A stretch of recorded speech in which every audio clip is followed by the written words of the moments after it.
जी अस्सलाम वालेकुम, welcome back to new video. UK में क्या नई अपडेट्स हैं? यूके ने अपनी वीज़ा पॉलिसी चेंज कर दी है। ई वीज़ा क्या है, उससे क्या इम्पैक्ट आने वाला है? क्या आपका प्रोसेस टाइम तेज हो जाएगा या स्लो हो जाएगा? इससे स्टूडेंट वीज़े पे क्या इम्पैक्ट आएगा? ठीक है, यूके की जो करंट गवर्नमेंट है, लेबर पार्टी है, उसने क्या स्टूडेंट वीज़े को फैसिलिटेट कर दिया है? 2025 में अगर आप यूके अपना प्लान कर रहे हैं तो कौन सी ऐसी चीज़ें हैं जिनको आपने अपने माइंड में रखना है, और उससे ये होगा कि कैसे आपका यूके का वीज़ा प्रोसेस स्मूथ हो सकता है। ठीक है, इस वीडियो को आपने मिस नहीं करना। इसमें मैं आपको लेटेस्ट अपडेट्स बता रहा हूँ जो सितंबर के मंथ के लिए एक्सपेक्टेड हैं कि यूके के लिए ये चेंजेस होने वाली हैं। तो वीडियो को आपने एंड तक देखना है। ठीक है, यूके के हवाले से कौन से ऐसे डॉक्यूमेंट्स हैं जो बहुत इंपॉर्टेंट हैं अगर आप यूके जाना चाह रहे हैं, और उनको आप अगर आपने टाइमली प्रिपेयर कर लिया तो आपको यूके जाने का ख्वाब जो है वो पूरा हो सकता है। ठीक है, तो इसी के साथ चलते हैं वीडियो की तरफ।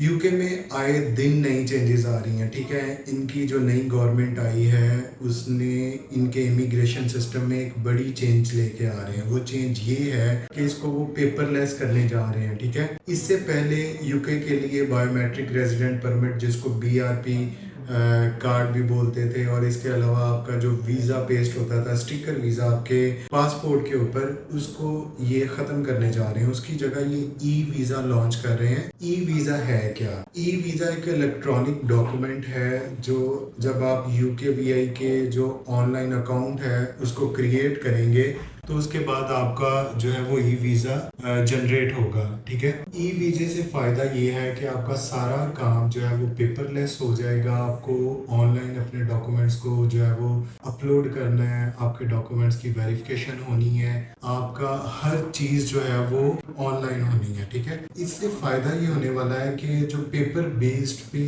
डॉक्यूमेंट की बेस्ड पे आपके डॉक्यूमेंट डिस्पैच होते थे, वीज़ा जो कलेक्शन सेंटर्स हैं वहाँ से फिर जो है वो जाते थे एम्बेसी के अंदर, एम्बेसी से आगे जो है वो immigration office, UK VI home office को जाते थे, वो डायरेक्ट जो है वो होंगे। तो आपका पेपरलेस जब सिस्टम हो जाएगा, इससे आपका प्रोसेस काफ़ी स्मूथ हो जाएगा। ठीक है, इसके लिए रिक्वायरमेंट्स क्या हैं कि आप अपने सारे एजुकेशनल डॉक्यूमेंट्स, अगर आप स्टूडेंट वीज़े पे जा रहे हैं, आप डिपेंडेंट वीज़े पे जा रहे हैं, तो आपका एमआरसी, आपका एफआरसी, आपके एजुकेशनल डॉक्यूमेंट्स, अगर आप इनको वैलिडेट पहले पाकिस्तान से करवा लेंगे, इनको अटेस्टेड करवा लेंगे, इनको इनकी रेलिवेंट अथॉरिटीज़, जिसमें अगर मैट्रिक इंटर की बात करें तो आईबीसीसी से, डिग्रीज की बात करें तो एचईसी से, और अगर इसकी फैमिली रजिस्ट्रेशन सर्टिफिकेट और मैरिज रजिस्ट्रेशन सर्टिफिकेट, तो इनको आपने मोफा से अटेस्ट करवा लें। जब आपके डॉक्यूमेंट्स वेरीफाइड अटेस्टेड होंगे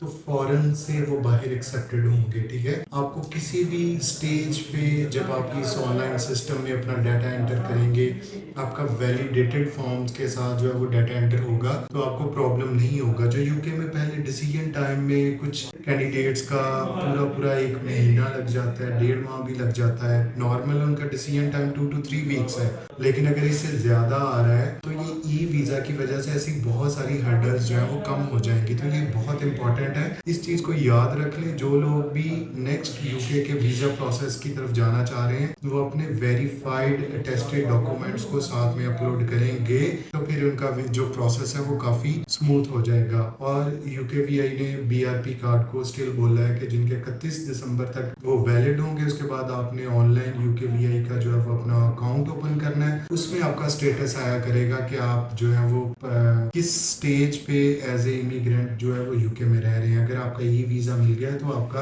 अकाउंट, इसकी प्रॉपर एक ऐप आएगी जो आप एयरपोर्ट्स पे आपने जस्ट अपना वो ई वीज़ा उनको दिखाना है, और वो बार कोड से फर्दर जो है वो उससे आपका सारा बायोडाटा वगैरह उनके सामने आ जाएगा। तो आपको फर्दर कोई भी भी पासपोर्ट जमा करवाने की, कोई आपको जो है वो फिंगरप्रिंट्स देने की, या इस तरह जो है वो फिंगरप्रिंट्स तो डेफिनेटली वो लेंगे, लेकिन पासपोर्ट वगैरह जमा करवाने की ज़रूरत नहीं रहेगी।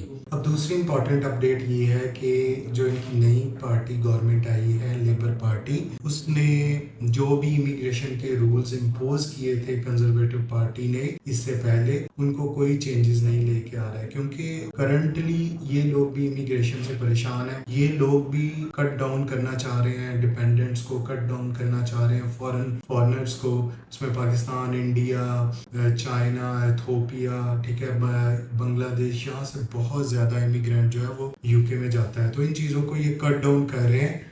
तो ये कोई भी वीज़ा पॉलिसी को अभी जो है वो सॉफ्ट नहीं कर रहे। हाँ, इन्होंने सिर्फ एक रवांडा जो बिल था साइलम सीकर्स के लिए, उसको आते ही अपोज कर दिया था, उसको नेगेटिव कर दिया था। बाकी जो भी करंट पॉलिसीज हैं वो यूके की वैसी हैं, और इस पे ऑलरेडी काफ़ी वीडियोस हैं कि जिन्होंने IHS फीस बढ़ा दी है, वीज़ा फीस बढ़ा दी है, इन्होंने थ्रेशोल्ड सैलरी जो है वो ज़्यादा कर दी है। वर्क वीज़ा के हवाले से लेटेस्ट अपडेट ये है कि यूके में स्किल्ड वर्कर वीज़ा स्पॉन्सरशिप के जो लाइसेंस थे वो 2000 अभी उसमें तकरीबन कोई 1023 लोगों के लाइसेंस जो है वो कैंसिल कर दिए गए हैं, उनको सस्पेंड कर दिया गया है। बहुत ज़्यादा वर्क वीज़ा पे लोग जो है वो जाने की कोशिश करते हैं, जो अनपढ़ तबका है वो वर्क वीज़ा लेके पहुंचने की कोशिश करता है। तो इस चक्कर में बहुत सारे जो वहाँ पे भी देसी अवेलेबल हैं, जो कंपनियाँ खोलते हैं, स्पॉन्सरशिप लाइसेंस पहले ले लेते हैं, उसकी बेस पे COS निकलवा लेते हैं, जिसको स्पॉन्सरशिप लेटर बोलते हैं। तो उस पे वो जो है वो जाते हैं बाहर वर्क परमिट की बेस पे, यूके का जो है वो यहाँ से ठीक ठाक पैसे लेके लोगों को बाहर ले जाते हैं। अब वहाँ पे जाके ना तो कंपनी फिजिकली कोई एग्जिस्ट करती है, ना उनको एम्प्लॉयमेंट देती है, बस उनका कुछ माह के लिए टैक्स पे होता है, क्योंकि वो वर्क परमिट से बहुत ज्यादा पैसे ऑलरेडी कमा चुके होते हैं। तो वो कुछ माह बाद जो है वो कंपनी ब्लैक लिस्टेड हो जाती है, क्योंकि जब UKVI या होम ऑफिस ऐसी कंपनीज को विजिट करता है तो उनका कोई ऑडिट नहीं मिलता, उनका कोई एग्जिस्टेंस नहीं मिलती, उनका प्रॉपर टैक्स रिकॉर्ड नहीं मिलते, उनकी प्रॉपर